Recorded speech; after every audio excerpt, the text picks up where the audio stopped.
Cold winds blowing across the Gulf Coast, and we'll see freezing temperatures tonight. I'll have the details in your forecast. And also today at 4, from a moderate risk to extremely high in just 24 hours. What the Forestry Commission is asking you to put down as a red flag advisory grips South Alabama. And then on vacation and trapped in a war zone, why people are being told to stay silent as violence rages outside the resort. That story is coming up. First on the Gulf Coast with breaking news and weather. Fox 10 News starts now. Hello, it's Monday. Thank you for being here. I'm Lenny Slagan. And I'm Shelby Myers. The start of a new week. Thanks for joining us for Fox 10 News at 4.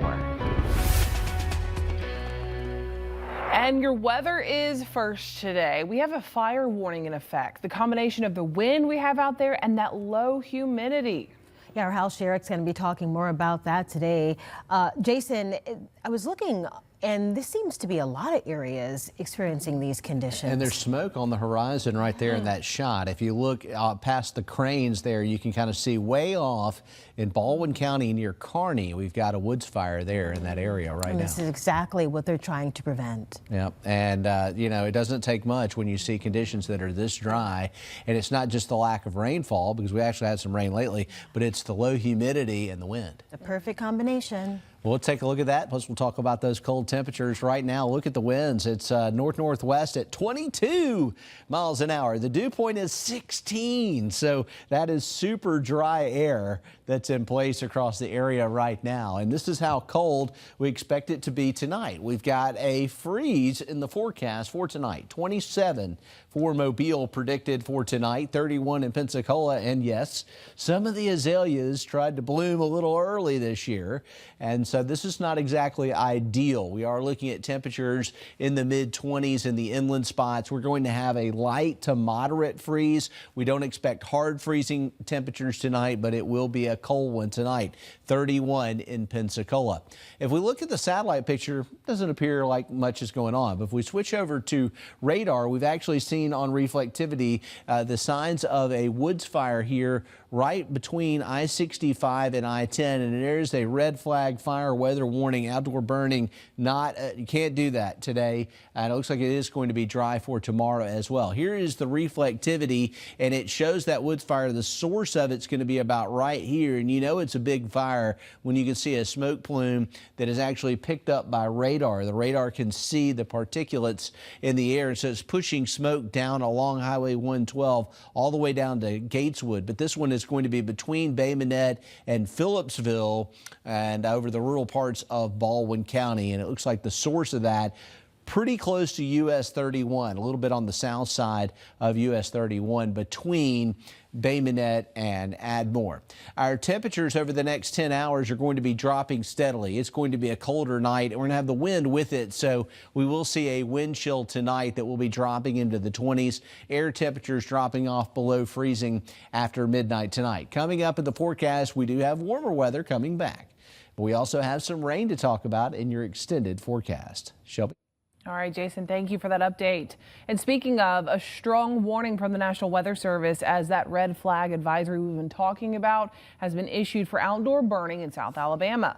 Alabama State Forestry crews are on high alert and are asking residents not to burn any trash or debris until conditions improve. In Baldwin County, the posted burn notice jumped from moderate risk to extremely high just in the last 24 hours. There are still some scheduled and permitted controlled burns happening, but forestry officials say those burns are under the watchful eye of professionals with the proper equipment to control and contain the fires. Even so, these fires sometimes jump the line, and state crews of local fire departments have to assist. While we got a lot of people that are doing prescribed burns, make their living off of it, Alabama's a right to burn state. We just ask and encourage people to hold off on that and just to wait till conditions improve and we can have some better weather, have more available resources in the event something happens. We can't expect to remain under a red flag burn advisory until there is significant change in our weather pattern. We'll take a look at the drought and rainfall monitors coming up on Fox 10 News at 5. And from a fire risk to this, a monster bomb cyclone just battering parts of the Northeast with widespread blizzard conditions, electricity that often happens, knocked out, and people are stuck trying to dig out from just being dumped on with all the snow. Add to that, flight cancellations mounting. Yeah, many people are stuck where they are, or they can't get to where they need to get because this storm is moving north, and New England is now facing the brunt of the winter blast. Michael Yoshida is in Boston with the latest. Wild winter weather slamming the Northeast. We're sort of a foot and a half under snow. It's a wicked nor'easter. A massive bomb cyclone putting more than 40 million people under blizzard warnings and grinding travel to a halt. We need residents to really stay home and heed that warning. At least 7 states have received a foot of snow or more, and at least 4 states have been buried under at least 2 feet. This is the worst storm in over a decade for us. The heavy snow and hurricane-force wind gusts creating whiteout conditions, downing trees and power lines, leaving thousands in the dark. We had about over 5,000 public workers, public utility workers across the state deployed. They're really getting people back up and online as quickly as possible. New York receiving the most snow from a single storm in over 5 years. Since last night, New York City has been in near blizzard conditions. Conditions have begun to moderate, but there is still more to come. As the storm tracks north, blizzard conditions wreaking havoc on much of New England. In Boston, heavy, wet snow, wind gusts over 40 miles per hour, and a quarter-mile visibility making navigation treacherous. Don't go out if you don't need to. As some enjoy winter wonderland, we look forward to it and the town just shuts down completely. Others face a nightmare. We're just in the airport. We don't know what we're going to do. More than 10,000 flights have been canceled from Sunday to Tuesday, according to FlightAware, stranding travelers across the region. In Boston, I'm Michael Yoshida. And when there's so many flight cancellations because of winter weather like that, and I just went through something like this in Dallas earlier this month, all you can do is wait for them to figure it out and get that backlog taken care of. Yeah, that's a long wait for some in some circumstances. So we hope that all of this kind of goes away soon, but that's a lot of snow. Just have your patience. New now at 4, there's a new bill aimed at changing the way the Alabama Public Service Commission handles your utility rates. Alabama political correspondent Jessica Umbro joins us live in the Capitol studio. Jessica, this would be a significant change. It would, because the intent of this bill could force utility companies like Alabama Power to request to raise your rates rather than them automatically changing. This is actually how the majority of states do things. However, that hasn't been the case in Alabama for more than 4 decades. Now, right now, the Alabama Public Service Commission uses formula rates to set your power bills. That has been in place since the early 80s. Most states use a rate case system to set utility rates, but sponsor Representative Mac Butler says it's time to bring that back. The main goal of this is to make them justify the rates that they're charging, and we're wanting the rates lowered. We want people to have the absolute, in the state of Alabama, to have the absolute lowest energy prices possible. Representative Butler says that we can expect to see some amendments as this bill makes its way through the legislature. To clarify the intent of this bill, right now it proposes rate hearings, which are already held every year by Alabama Power. If passed as intended, this could significantly change how Alabama's utility landscape looks. Live in Montgomery, Jessica Umbro, Fox 10 News. All right, Jessica. And another bill about the Public Service Commission was pulled a few weeks ago. Yeah, that bill looked to take away voters' ability to vote for PCS members. At least 73 people are dead in Mexico following the capture and death of a notorious cartel leader, and the violence prompting the U.S. State Department to issue shelter-in-place warnings for Americans. David Miranda and other American travelers are now stranded in Puerto Vallarta, Mexico. Miranda tells Fox News her flight home to Chicago was canceled after the death of the notorious cartel leader. The news unleashing violence in many parts of Mexico, forcing the U.S. State Department to issue those shelter-in-place warnings. Airlines have also suspended flights to Puerto Vallarta and Guadalajara.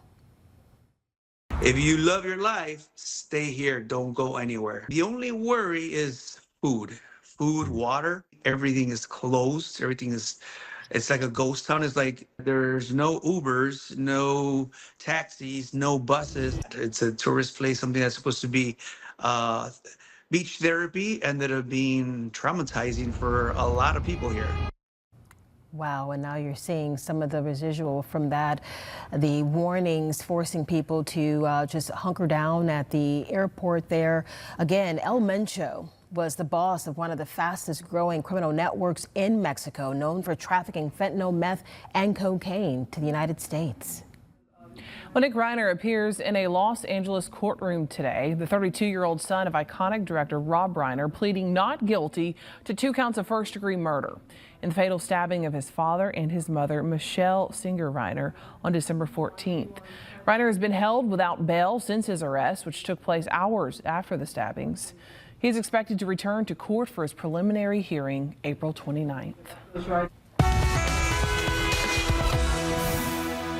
All right, checking out I-10, it looks okay, but getting into the tunnel is a whole nother story. Let's take a look at what's happening here in downtown Mobile, heading towards Baldwin County on I-10 eastbound. You can see the delays, and it's starting around Broad Street now with the backups all the way into the tunnel. So eastbound travel very slow.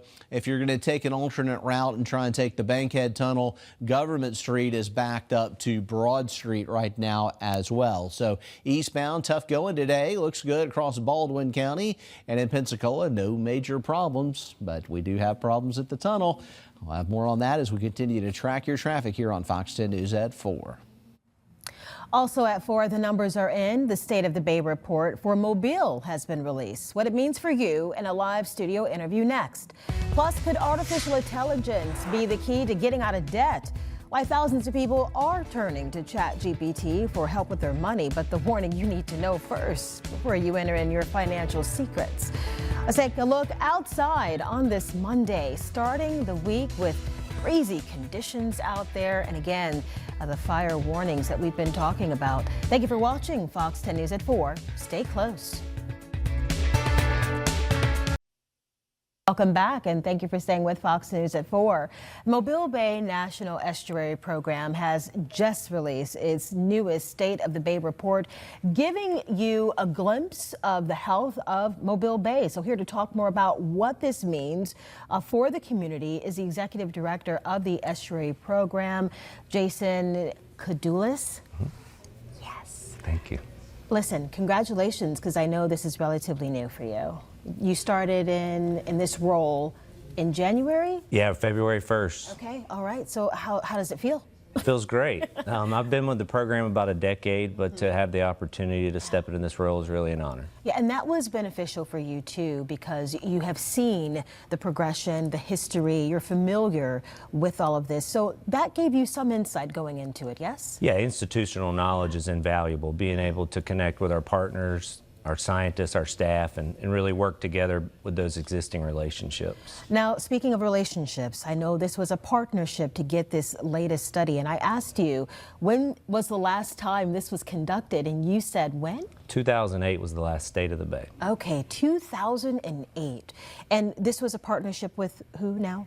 Everyone. So any scientist, resource manager, community that's been engaged in trying to better understand our coastal systems. We took all this data and those reports and academic research and consolidated into a single document. Okay, so we are showing some video here. Just gorgeous. Don't you just love where we live? We're very fortunate. Yes.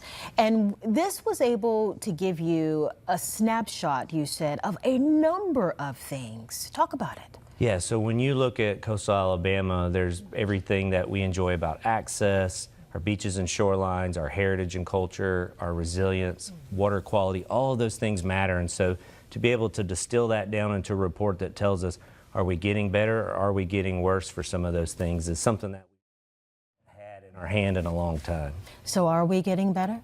Yeah, so we were discussing that's a difficult question. In some areas, we certainly are getting better. And in others, there's room for improvement. And that has a lot to do with the fact that this is a snapshot of the data that's available, but we're constantly changing. You know, as we're moving this ball of rock in space. Even in coastal Alabama, our systems are constantly changing. We're growing. We're changing the landscape. Yeah. What do you, I like to focus on what we're doing right, because I think that is important to mention. When looking at this, and first, hello, look at this thing. This is huge. And he said it's a snapshot, and still it's more than 200 pages. Just going through here, what would you say that we are doing right when it comes to Mobile Bay? Well, one thing at the top of that is we're working together. So all those different entities are on the same page, that we understand that our economic, our quality of life is all tied into how we take care of the bay and our coastal resources. And so the investments that we've made, the policies that we've changed, we're all aligned in understanding that the future is bright if we stay on this track of being proactive in this management. And we know this is an ongoing conversation. The work is continuous. What would you, if you had your pick, what would you like to see happen from the results of this? Ooh, that's a very tough question. I would say that it is us to be mindful as we continue to grow, that we're responsible. We want people here. This is the place they want to be. But we balance that understanding of why did we come here in the first place? And it's because of everything that's around us. So if we can continue to do that, I think we'll be on track for success. And we're out of time, but is there anything else you want to add? You can go to the website, check out mobilebaynep.com and the State of the Estuaries and Coast Report. Okay, well, I thank you. He left me with some homework. I've got some reading material here later today. Thank you for this and for the work that you guys are doing. Thank you. We'll be sure to have this posted on fox10tv.com so you can watch this interview and share it with someone you know.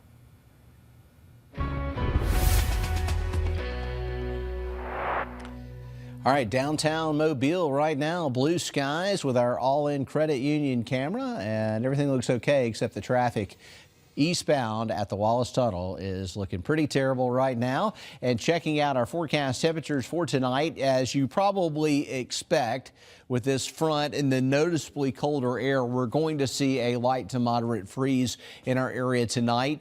And most locations, even down near the beaches, will be very close to freezing. If you're just a few miles north of the beaches, it's going to be in the 20s. And we expect to hit 28 tonight in Foley, 26 in Robertsdale and Bay Minette, 27 Mobile and Sims, 29 in Theodore. It looks like a cold night for us with clear skies. There's going to be a breeze with this too. The winds will be a little lighter tomorrow morning. It was very brisk this morning. We do expect cold weather to start the day tomorrow across the northwest Florida panhandle here. Here's what we're seeing. So 31 for Pensacola. We've got 32, a light freeze. Fort Walton Beach, 30 in Niceville, 32 in Destin, 20s to the North Century at 25.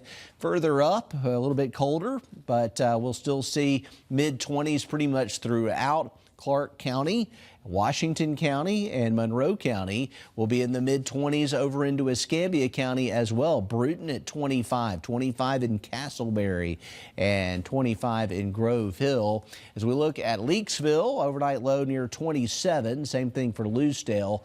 It will be a light freeze, 32 in Pascagoula.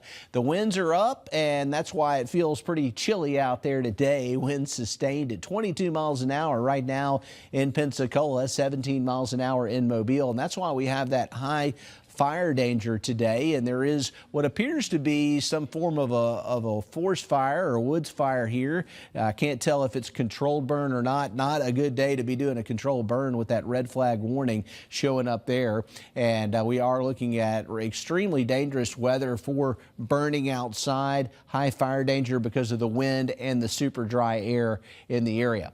Down the road, we will see some changes that'll warm up some later this week, and our next opportunity for rain will come on Thursday. There should be a few showers in the area during the afternoon, and then into Thursday evening, we'll see a pretty good shot at rain, and that's going to continue into early Friday morning. Now, this should get out of here fairly quickly, so by lunchtime on Friday, most of this will be clearing, but we do have a decent shot at showers on Thursday and Thursday night. Here's a look at the next few days. Our rain chances not really an issue for tomorrow at all. Partly cloudy and 57 degrees. Less wind, no freeze tomorrow night. it's really interesting in the spring how cold air moves in. It's with us for a day or two, and then it starts to break up. And we're still technically in winter according to the calendar, but we're in meteorological spring. I mean, look at this. Wednesday at 71, 77 on Thursday. A few hit and miss showers on Thursday. Pretty good shot at rain first thing Friday morning. And behind that, no cold air with this. So the weekend does look really nice. We should be in the mid 70s on Saturday and in the upper 70s on Sunday.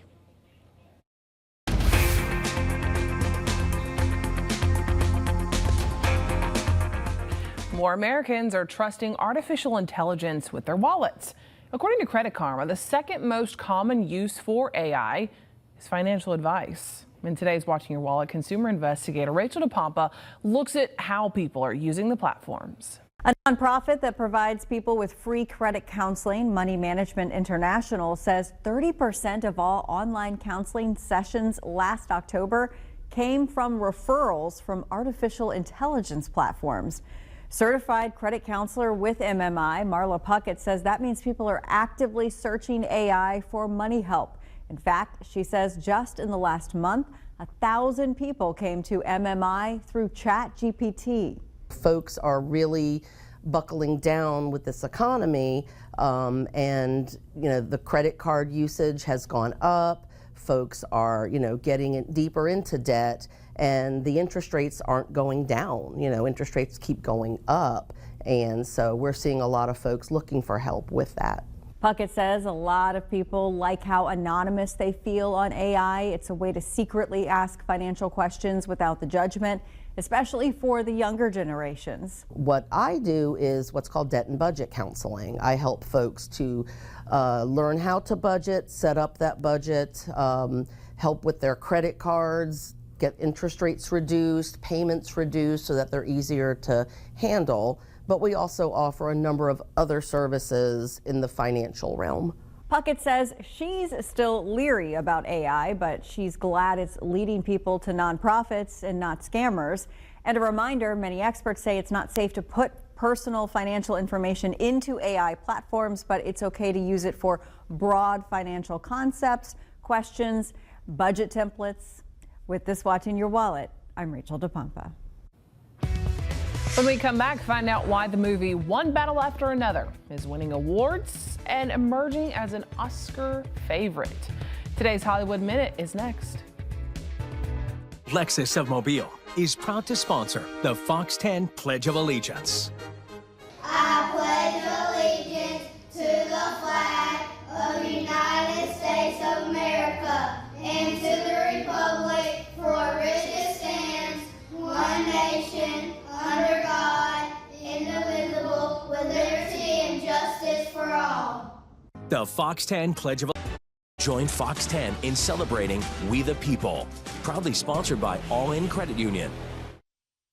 An animated sports movie earns the #1 box office spot in its second week. I love this. Coming out on the top over a romantic drama based on a classic novel. Studio numbers showing GOAT taking in $17 million in ticket sales at the box office over the weekend, helping the movie to edge out the previous #1 holder, Wuthering Heights. So far, the animated tale has racked in $58.3 million domestically and $102.3 million globally.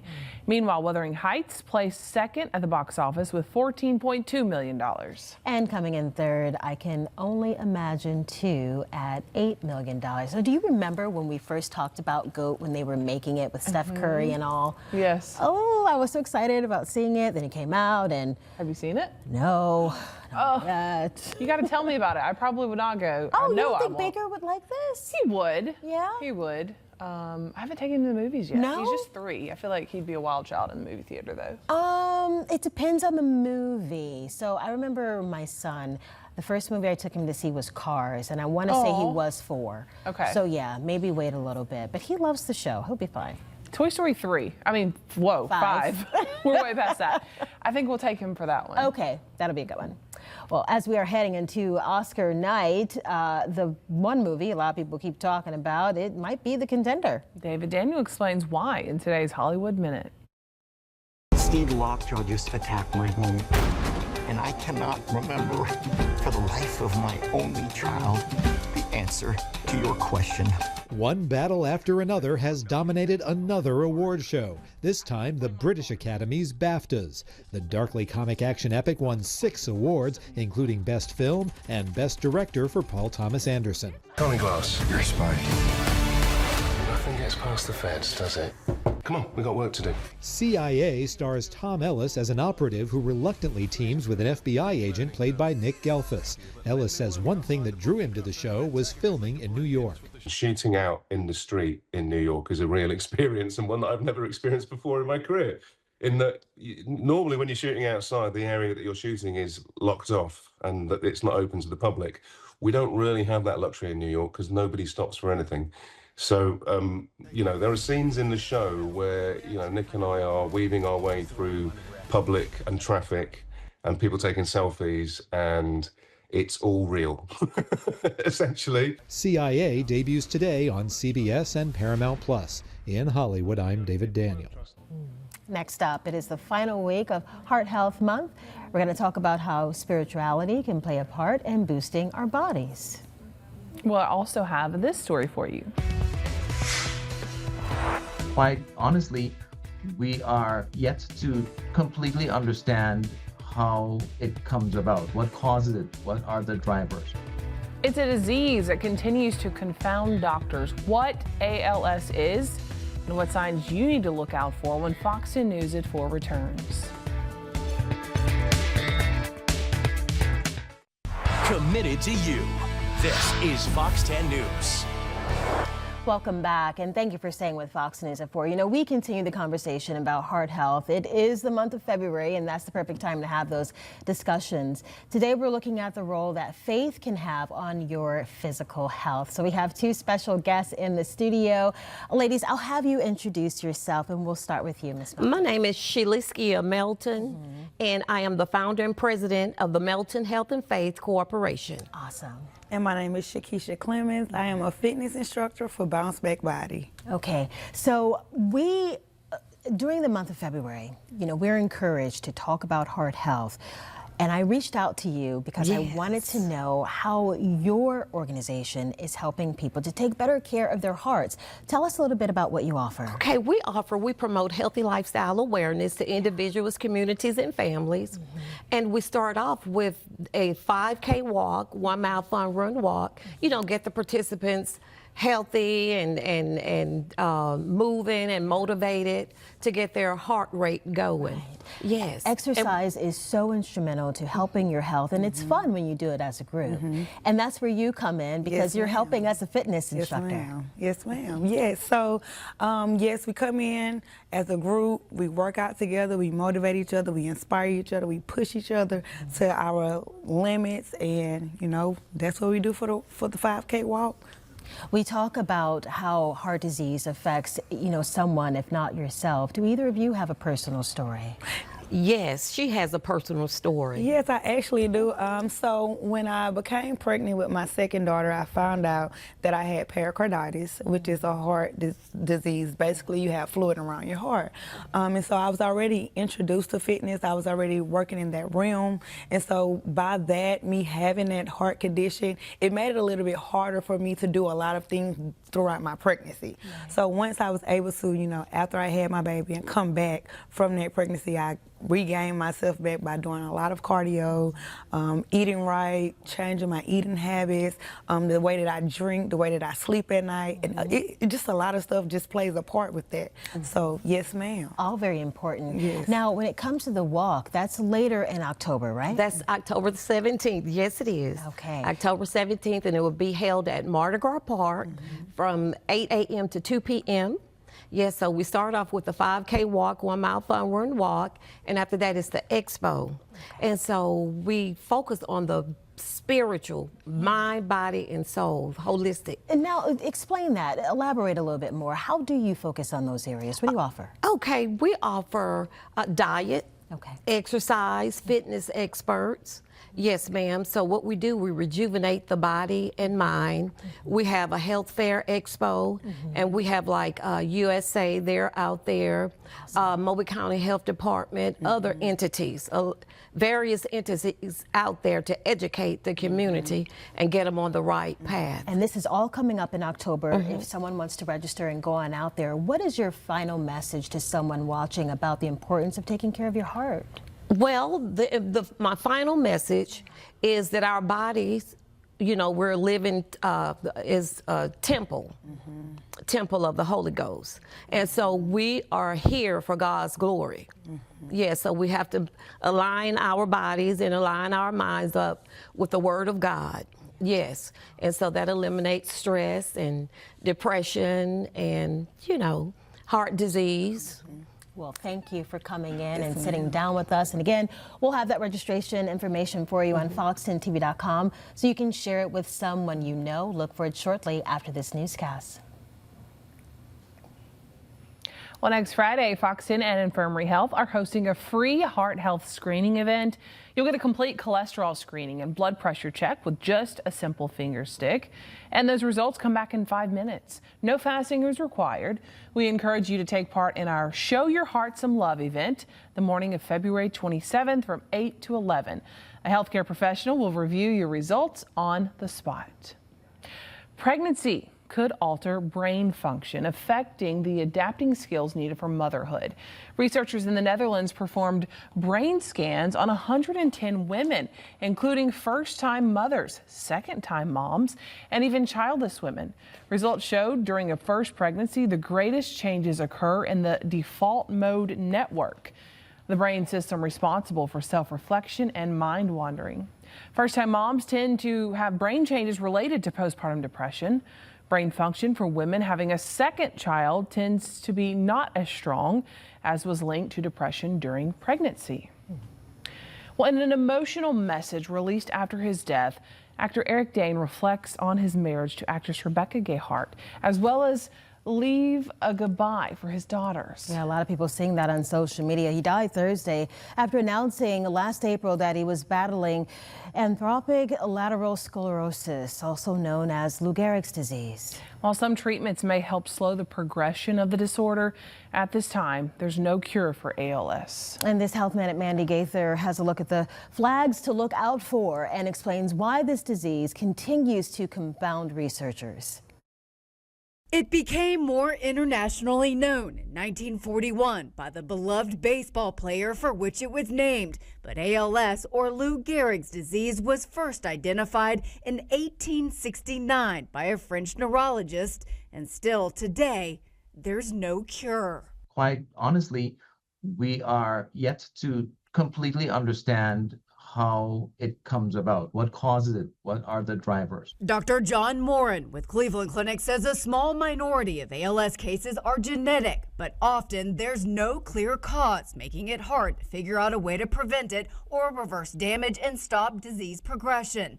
Red flags include arm weakness, inability to use your hands or legs like you used to, foot slapping or foot dropping, which leads to stumbles and falls and affects gait. It can also begin in your head, neck, or face area with difficulty speaking, controlling saliva, chewing, and swallowing. There could also be breathing issues, shortness of breath when you lie flat, causing you to lean forward to breathe better. Especially if there's not a lot of pain or sensory symptoms like numbness, tingling, burning, prickling, that should be brought to your doctor's attention. Morin says since symptoms appear in a sporadic or piecemeal fashion, that can make them easier to dismiss. The CDC says most people with the disease live from 2 to 5 years after those warning signs develop. Quite often, the diagnosis takes more than a year or so in the United States. So that diagnostic delay also adds a challenge to this disease. For Health Minute, I'm Mandy Gaither.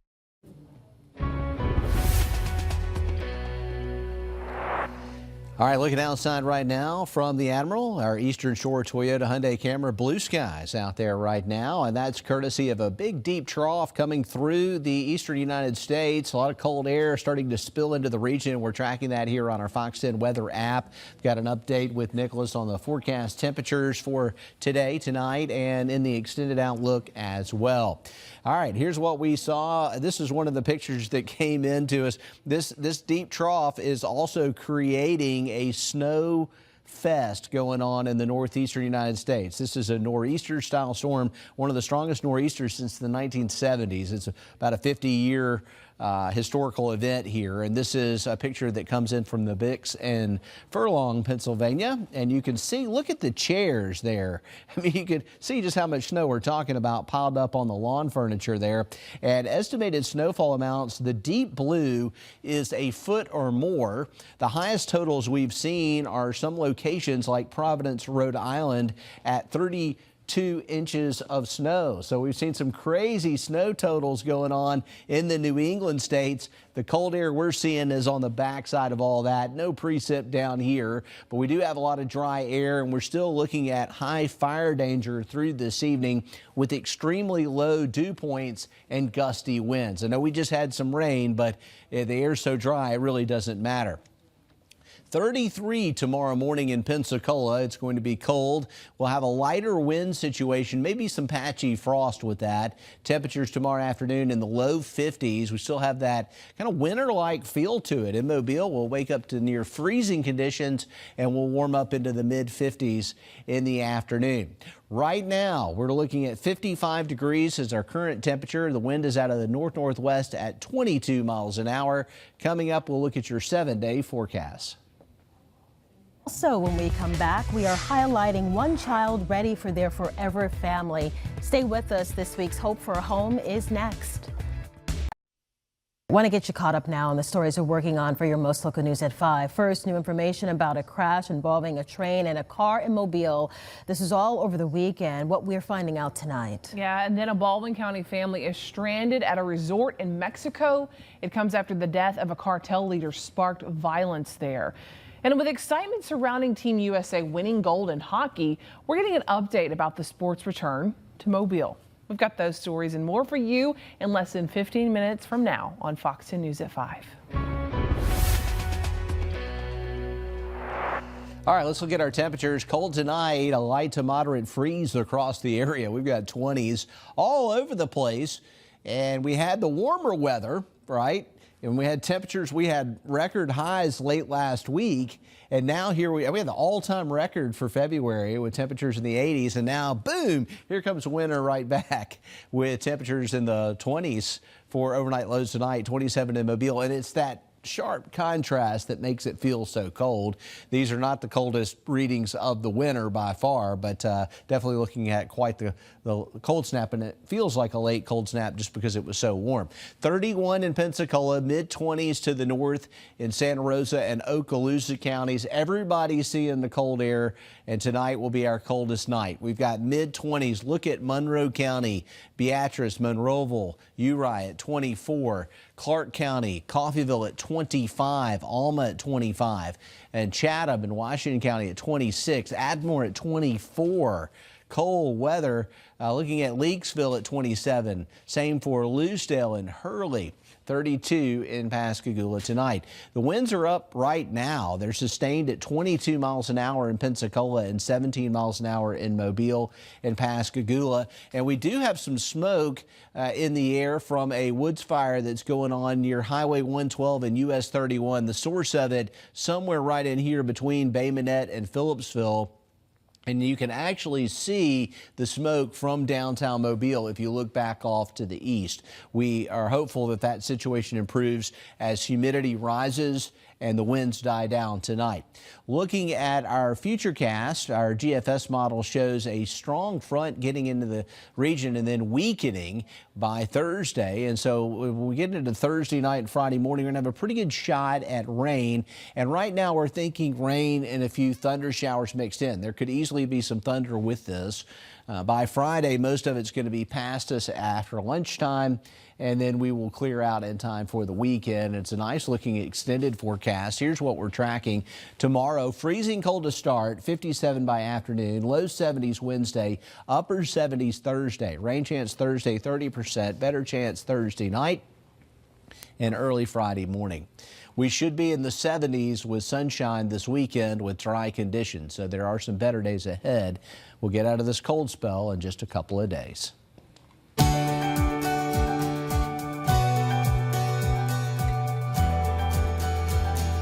We are continuing our special series today, Hope for a Home. Fox 10 is partnering with Heart Gallery Alabama to find families for some very special children. Heart Gallery Alabama is a nonprofit organization dedicated to finding forever families for children in Alabama's foster care system.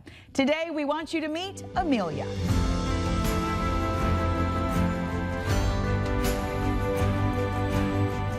I'm loyal, sympathetic, and honest. That's how 15-year-old Amelia describes herself. The high school sophomore loves school. My favorite part of school was probably that, I get to learn and I get to get an education. When she's not in the classroom, Amelia has a lot that keeps her busy. I like to sing, I like to dance. I was a JV cheerleader back in the day. I like art, I like to draw. Her favorite color is red. Her favorite animal is a fox. Her favorite holiday is Christmas, and her favorite type of food? Anything Mexican. She's also a fan of movies and TV. Right now, I'm binge watching Tales of the Nine-Tailed Fox. It's a Korean show, but it's by English subtitles. Amelia is only 15, but she already knows what she wants to do when she finishes school. Whenever I get older, I want to be an FBI agent, human trafficking worker, so I want to be, I'm going to major in criminology and minor in forensic psychology. A goal she would love to share with a forever family.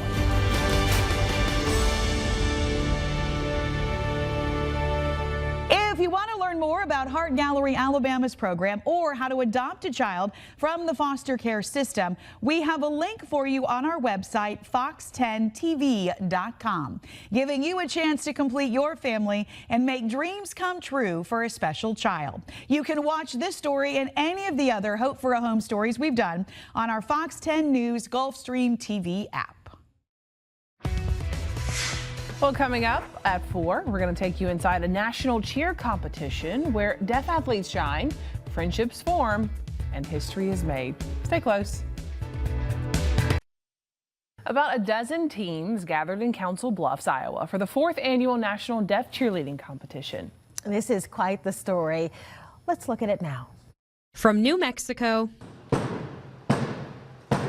to New York, teams took to the mat for the National Deaf Cheerleading Competition. Make sure we hit all of our moves, all of our stunts, and we have so much creativity. Despite competitive spirits, NDCC leaders say Saturday was about community. It's best that we're together, we get fired up, their spirit's lifted. It's just so much better in person. It's all about bringing the community together. Helping bring each cheerleader closer to their teammates. If anyone makes a mistake, we learn and we try our best. We don't give up.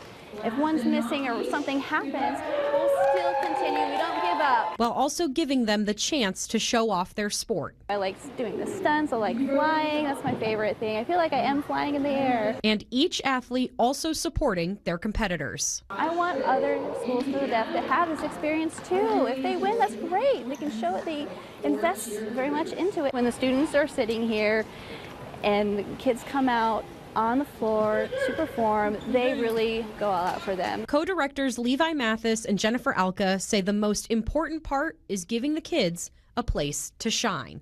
They've grown with their confidence and feeling like, yes, it's about me. Their confidence grows so much every time they leave.